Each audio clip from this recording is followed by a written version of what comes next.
Bismillahirrahmanirrahim. Assalamualaikum warahmatullahi wabarakatuh. Hamdanillah wa syukranillah ala ni'matillah. La haula wa la quwwata illa billah.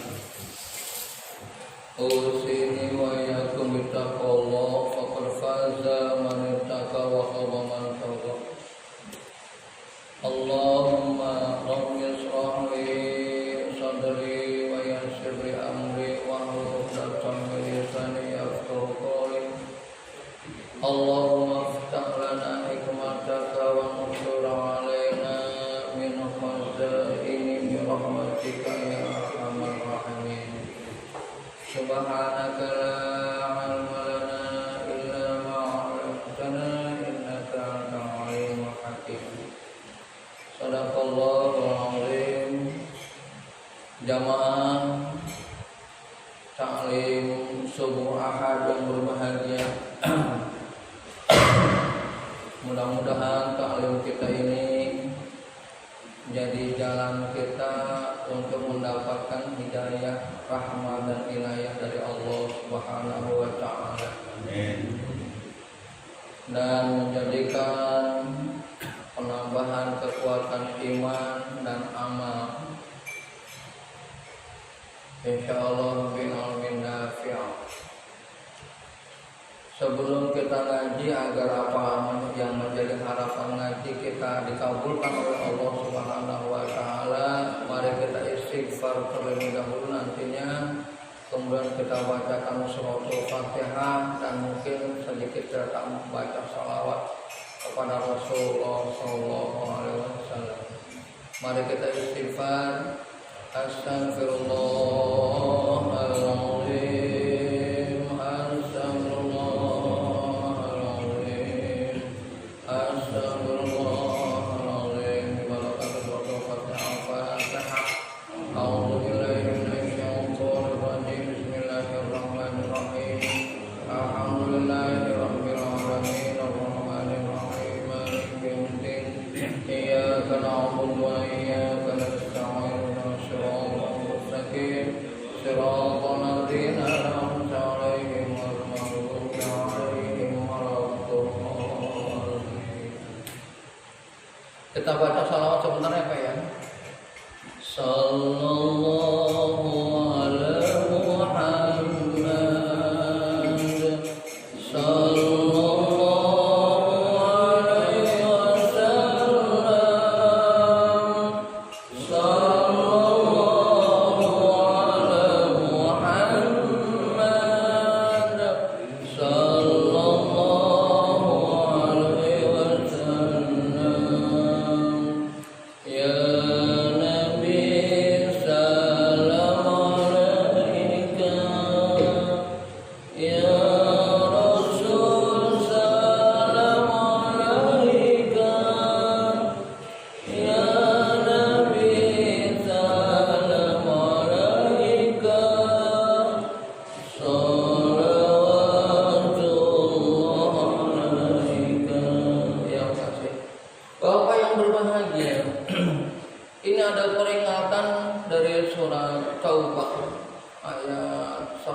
A'udzu billahi minasyaitonir rajim. Maka nalin nabi walladzina amanu ayastaghfiru lil musyrikina walau kanu ulil qurba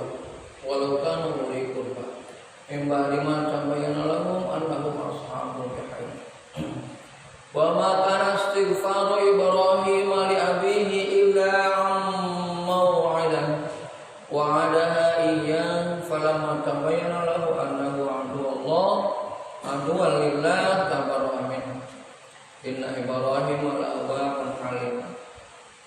Jadi jemaah yang berbahagia, orang musyrik, orang kafir, orang zalim, orang munafik, orang fasik,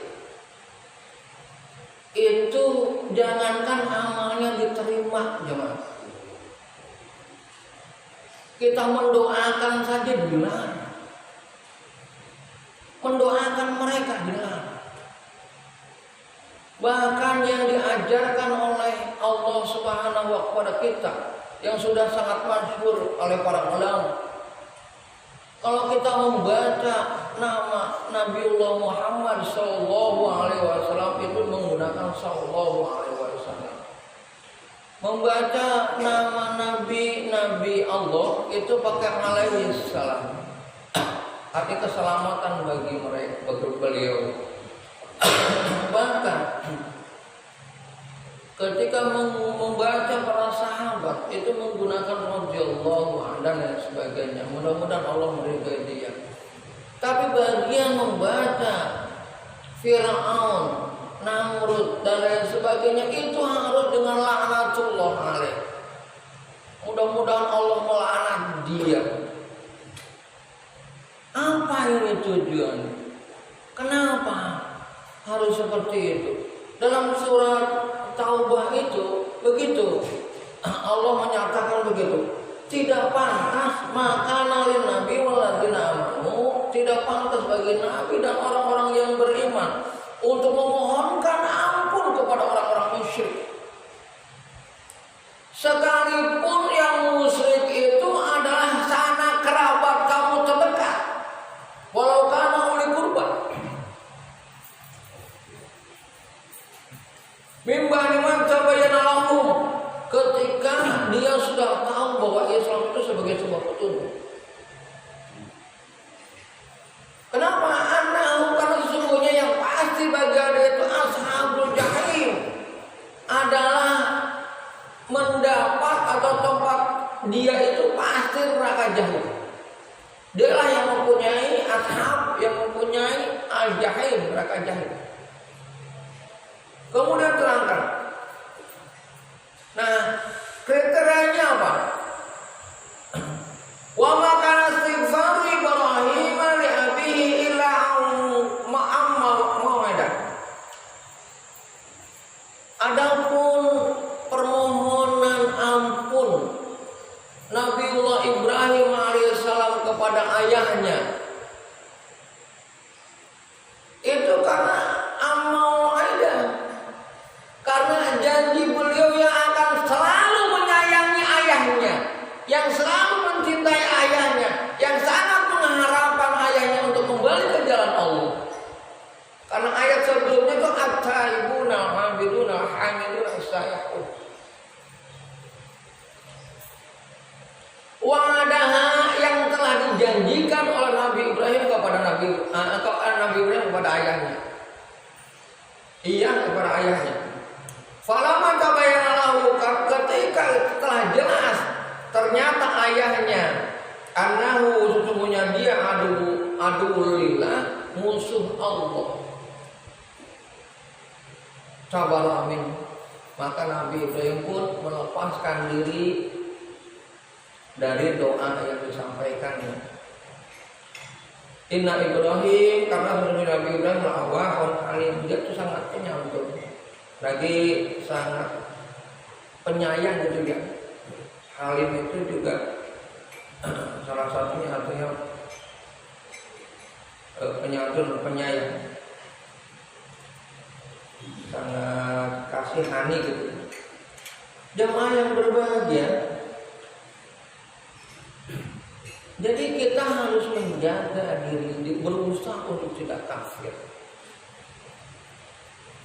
tidak ingkar kepada Allah. Apapun yang Allah berikan kepada kita, ketahuilah itulah yang terbaik bagi kita. Apapun yang Allah berikan kepada kita yang terbaik bagi kita, supaya kita lebih dekat kepada Allah, supaya kita menyadari kekuatan Allah, supaya kita menyadari kehebatan Allah, supaya kita kembali kepada Allah.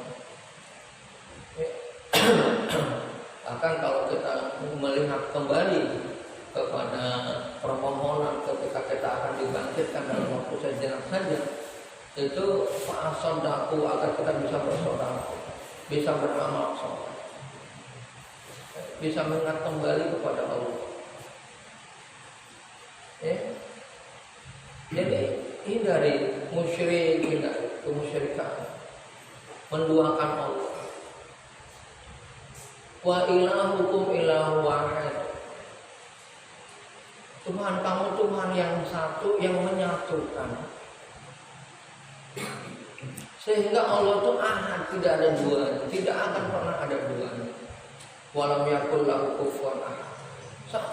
Siapapun tidak bisa, seorang apapun itu enggak ada. Ya.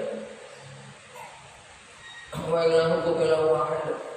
La ilaha illa huwar rahmanur rahim. Tidak ada Tuhan selain Allah yang maha pengasih lagi maha penyayang. Orang kafir, orang musyrik, orang munafik dan lain sebagainya, itu kasih sayang Allahnya tidak tersinar. Makanya mereka kejam, bunuh orang gampang saja. Walaupun kata Allah membunuh seseorang yang tanpa sebab bagaikan membunuh semua orang yang ada, itu mereka tidak peduli dengan firman Allah. Ya. Membunuh orang yang beriman resikonya kayak begitu.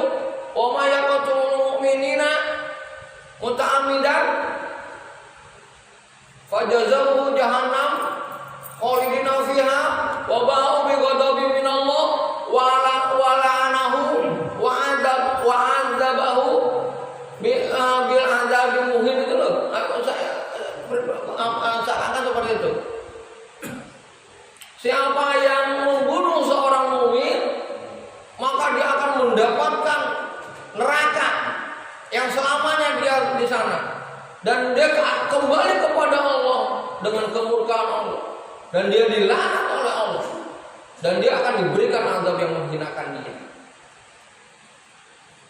Jadi jamaah yang berbahagia, hindari kita pemahaman-pemahaman ini, kita hindari. Musyrik, percaya kepada selain Allah. Kita percaya banget sama selain Allah. Rizki seakan-akan dari bacaan-bacaan begitu yang diberikan oleh orang. Nah itu bacaan itu yang dia yakini. Bukan Allah yang ngasih. Bacaan itu hanya umpama saja kita menjalankan salat duha, memperbanyak istighfar, yang kata Rasulullah itu banyak istighfar itu akan membuka pintu rezeki umpamanya. Ya, maksud terhalang yang menghalang-halangi pintu rezeki akan dibukakan oleh Allah. Nah itu hanya sekedar ya pendekatan kita kepada Allah. Ya, tapi kalau sudah datang ke dukun, minta jampi-jampi, minta apa ini masalah. Dia itu sampai disebut pengikut setan. Mungkin nggak setan itu akan membawa dia ke surga Allah. Ya. Allahu waliyul ladzina amanu yukhrijuhum minadh dhulumati ilan nur. Wal ladzina kafaru awliya'uhum taghut yukhrijunahum minan nuri ila dhulumat. Ya. Kalau orang-orang kafir itu wali itu setan. Setan-setan. Baik yang berbentuk dukun maupun yang berbentuk jabatan. Dulu tuh makanya kata Rasulullah SAW ketika orang mengadakan pendekatan karena keuangan itu keimanannya 2/3 hilang. Ini kan sekarang banyak tuh ulama mengadakan pejabat supaya dapat proyek, supaya dapat ini. Ya. Tidak berani menasihati, tidak berani untuk bicara yang hak. Ini ngeri. Ya. Ulama tidak lebih mulia daripada pejabat. Gimana ceritanya? Inna akramakum indallahi atqakum. Sesungguhnya orang yang paling mulia di antara kamu adalah orang yang paling takwa. Siapa yang paling takwa?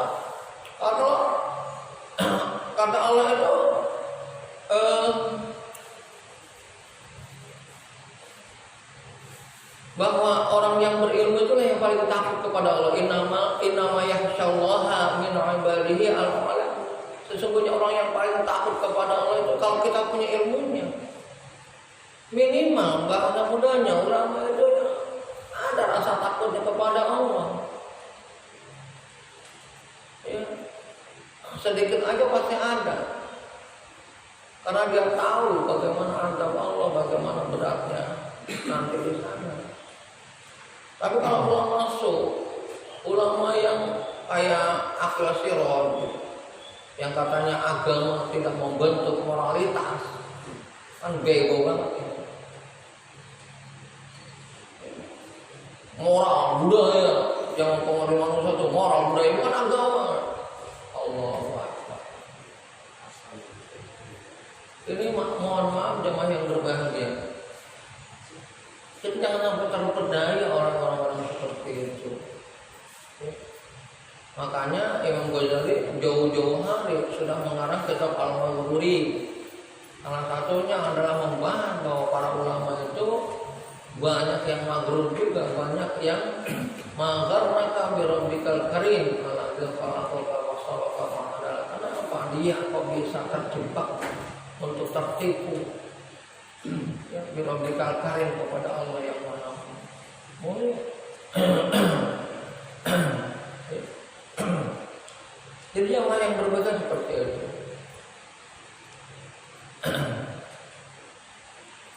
Ya, munafik itu jangan munafik yang berbahaya. Munafik itu kayak buah semangka. Luarnya mah hijau, dalamnya ada yang kuning, ada yang merah. Lucu banget. Jadi luar tidak mencerminkan dalam. Jangan begitu. Luar itu cerminan dalam. Karena luar di kita, mulut kita aja itu wakil daripada siapa kita. Kalau ilmunya ada, di mulutnya keluar mutiara-mutiara yang banyak. Kalau dia nggak berilmu, apa yang keluar di mulut dia? Sampah kadang-kadang. Ejekan, hinaan, keangkuhan, ya. Tapi kalau kita berilmu, itu mutiara-mutiara yang keluar di mulutnya. Kalau kita baik, kebaikan juga yang keluar di mulutnya.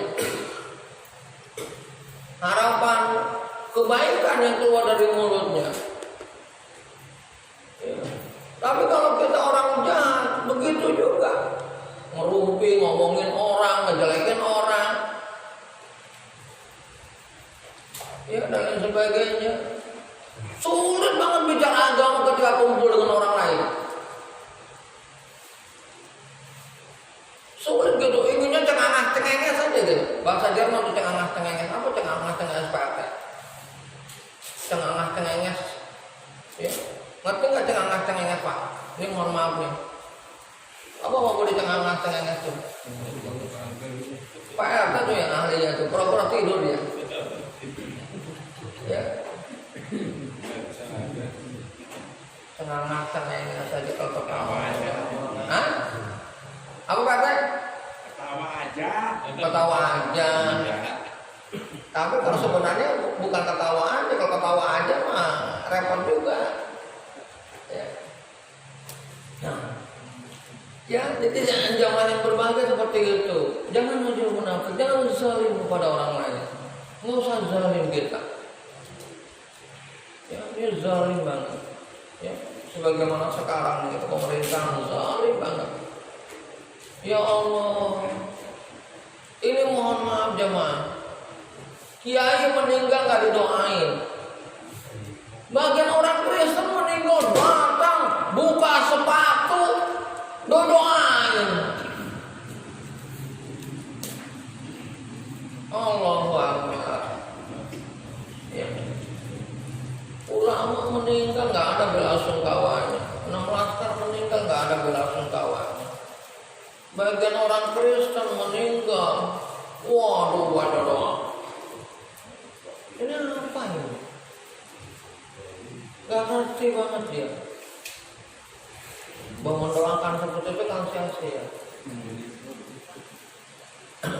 Waktu ngaji saya pernah diajak oleh kiai ke tempat. Jadi ada orang Kristen yang mengharapkan doa itu dari kiai saya dulu. Kemudian diajak dan kiai kita datang. Tapi sebelumnya dia sampaikan bahwa kita akan mendoakan agar dia masuk Islam karena orangnya baik. Dan karena orangnya baik, kita doakan kebaikan nggak apa-apa. Cuma jangan mendoakan agar amalnya terima oleh Allah. Nggak akan diterima walaupun bagaimana. Jadi kita untuk kebaikan kemaslahatan nggak apa-apa. Jadi ada syaratnya itu. Kalau dengan urusan akidah nggak bisa kawan-kawan. Ya. Dan lain sebagainya. Jadi begitu Pak, bahwa harus waspada kita. Jangankan amal untuk diterima, didoakan saja jangan. Ini kan harus menjadi kewaspadaan kita.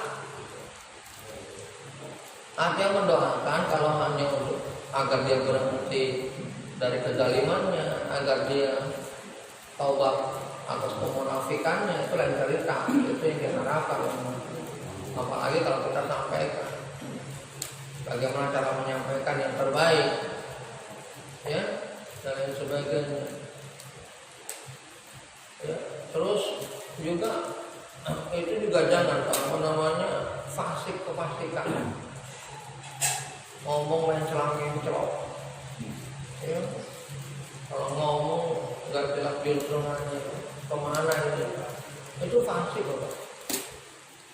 Ngomong sama si A kayak begini, ngomong sama si B kayak begini, itu fasik. Makanya kata Al-Quran itu, ya ayyuhalladzina amanu in ja'akum fasiqun binaba'in fatabayyanu an tusibu qauman bijahalatin fatusbihu Ketika datang orang fasik, hati-hati, ya, nanti kamu menyesal. Nah, itu kita coba kita hindari, kita berusaha untuk tidak seperti itu. Ya, makanya dalam sholat itu, dalam sholat Al-Fatihah itu, ihdinas siratal mustaqim itu selalu kita baca, selalu kita minta agar kita tuh diberikan jalan petunjuk yang benar. Itu harus kita ingat tuh, bahwa ketika kita sholat itu kita minta ihdinas siratal mustaqim, mana jalan yang lurus, mana jalan yang benar ini, jalan yang mendekati Allah. Hidup ini cuma sekali loh. Kalau udah tamat riwayat kita ya udah, nggak akan kembali lagi. Kalau Pak Ridwan udah meninggal kembali lagi, itu kita juga takut. Lebih baik kabur kita. Apalagi pakainya masih belum dibuka, belum ganti, masih yang itu juga. Itu paling menegak kita Pak Sableng doang. Oh, teman saya ini teman saya kan ya. Pak Sableng kayak gitu ya. Yang umur Pak Sableng ya. Jadi jemaah yang berbahagia, Islam tidak mengenal reinkarnasi. Ya, orang akan kembali lagi nggak mungkin. Ya, jadi oleh sebab itu, hindari mumpung kita masih hidup. Jangan menyesal di sana. Kalau di sana itu siapapun sudah sangat mengenal. Artinya siapa sih ulama yang tidak menceritakan bahwa di akhirat itu akan diabadikan oleh Allah, akan selama-lamanya kita. Allah yang menghidupkan kita selama-lamanya di sana. Siapa sih yang tidak mengajarkan kepada kita ada surga dan neraka? Yang pasti peruntukannya, kan pasti peruntukannya Pak. Masa orang nggak benar, orang musyrik akan masuk surga? Itu nggak mungkin. Itu hal yang mustahil. Apa hal yang mustahil? Ya kan? Hal yang mustahil ya. Nah, bukan hal yang mustahil. Jadi begitu.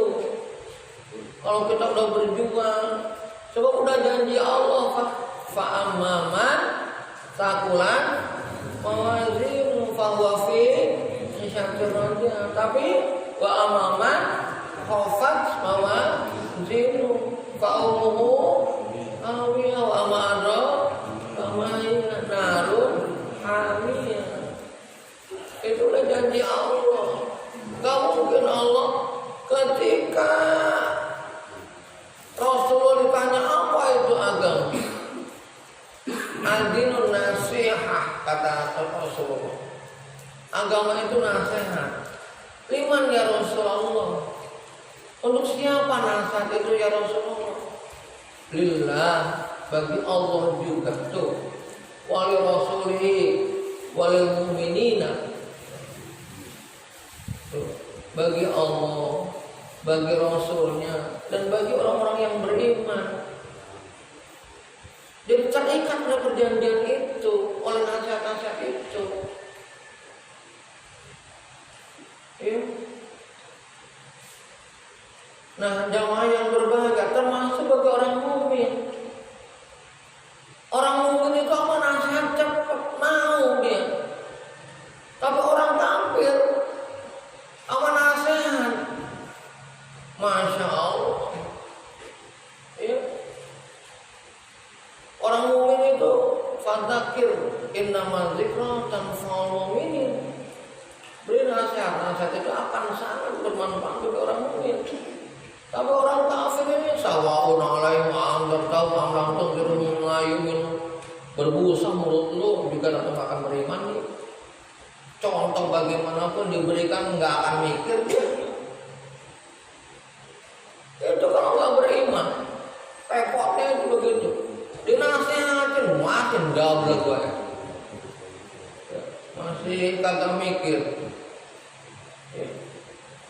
Ini beratnya gitu.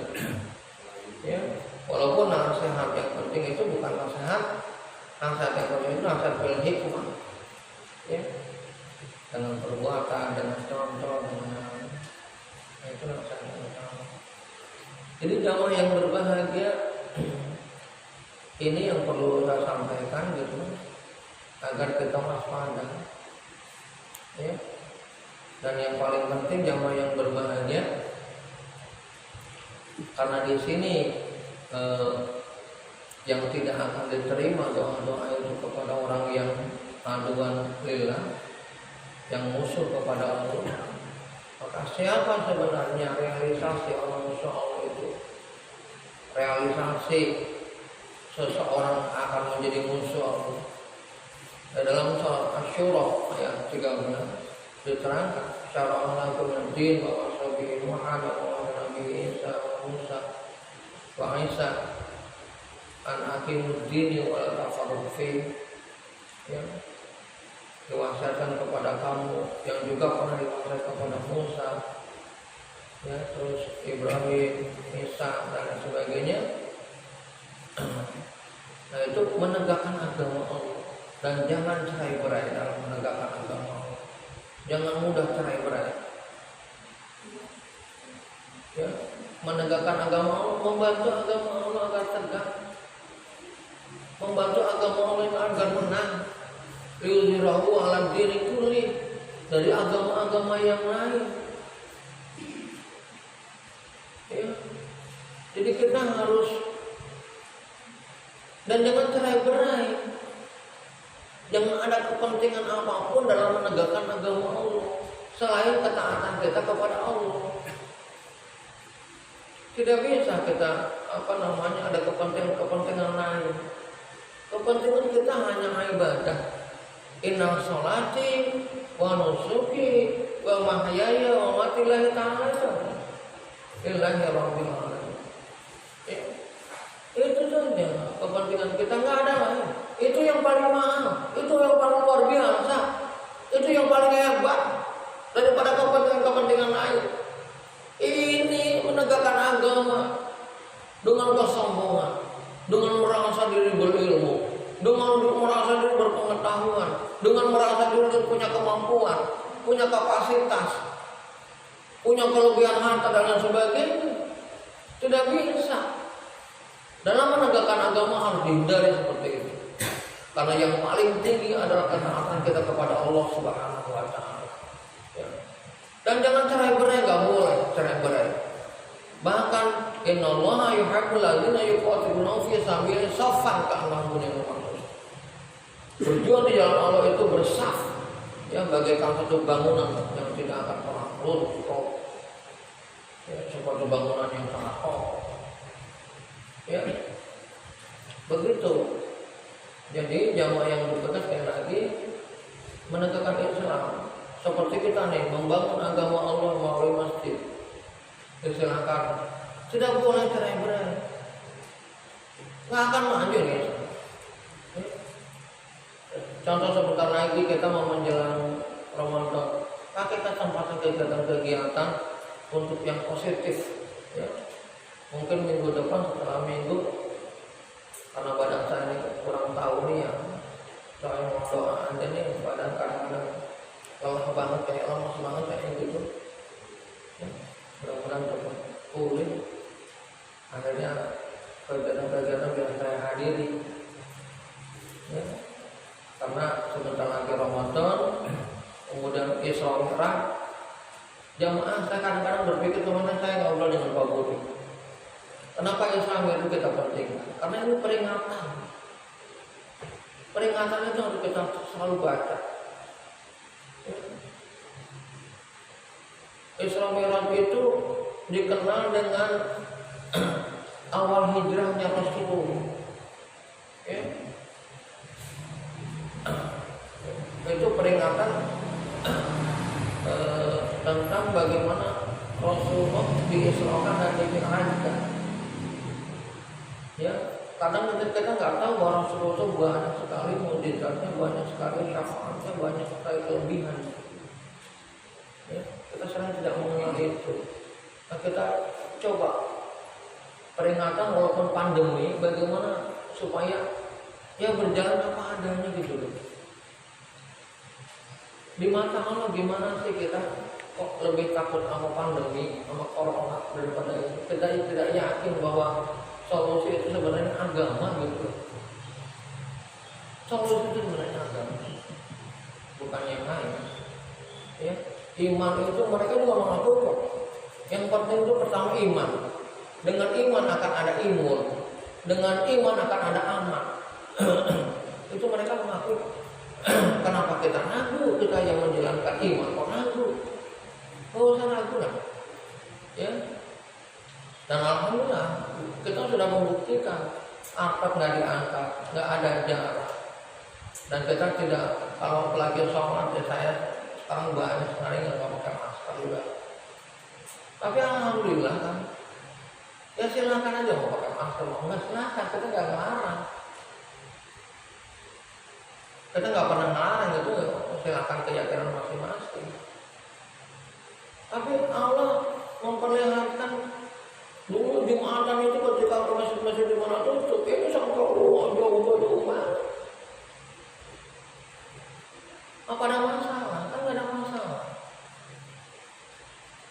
Jumatan saya sempat nggak Jumatan, Pak. Saya sempat nggak Jumatan ketika saya keluar waktu itu. Kenapa saya nggak Jumatan? Karena ke bagian tempat udah masjid kecil, pakai jarak. Akhirnya mana mungkin saya nggak bawa sajadah, sholat di tanah. Dan itu nyelipat-nyelipat juga lagi juga. Wah ini udah nggak benar ini. Dan ternyata di daerah situ banyak yang nggak sholat lakinya. Akhirnya saya sholat di musola. Sholat di musola karena hari Jumat saya ini curigain. Ini mau maling kotak apa kali ini? Dilihat, diawasin. Padahal saya mau sholat dulu, saya gantiin dengan sholat zuhur. Udah suara melepek, nggak jelas apa nasihat-nasihatnya. Ini gimana ceritanya ini masjid ini? Nggak berpikir dakwahnya. Speakernya nggak jelas banget. Ya, jadi saya ingin mendengarkan apa nasihat ulamanya, nggak kedengeran.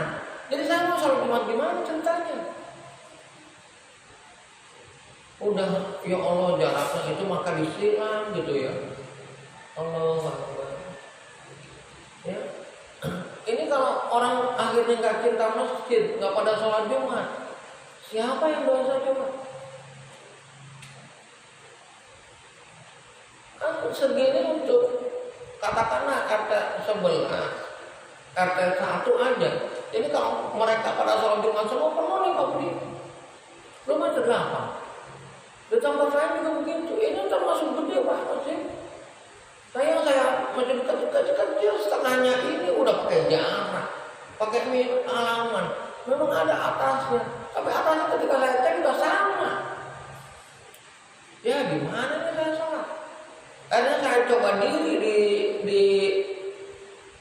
di luar sambil diri, karena banyak juga yang di luar mereka bawa sajadah. Saya enggak. Dan itu makanya terpaksa juga atau gimana, saya nggak ngerti juga.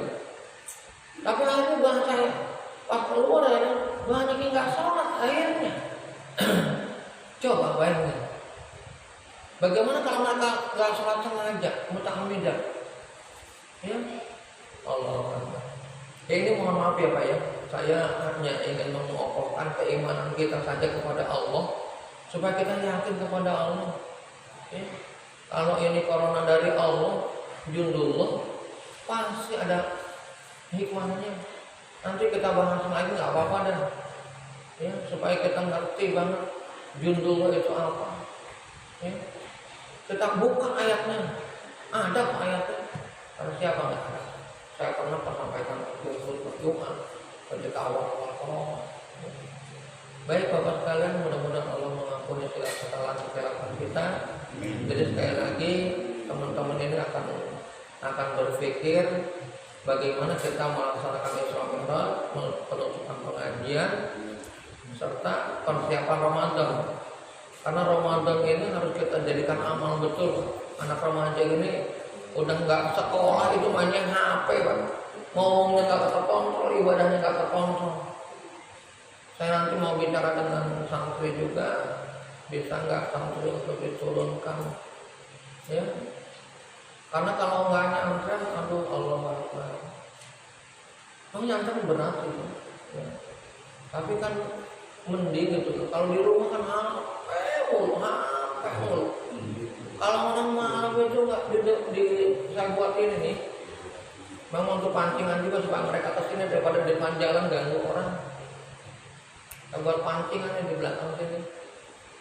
Alhamdulillah beberapa, tapi itu apa itu seperti itu? Mungkin nggak orang coba sedih saya. Saya suruh sholat, mau digimana itu? Allah Akbar.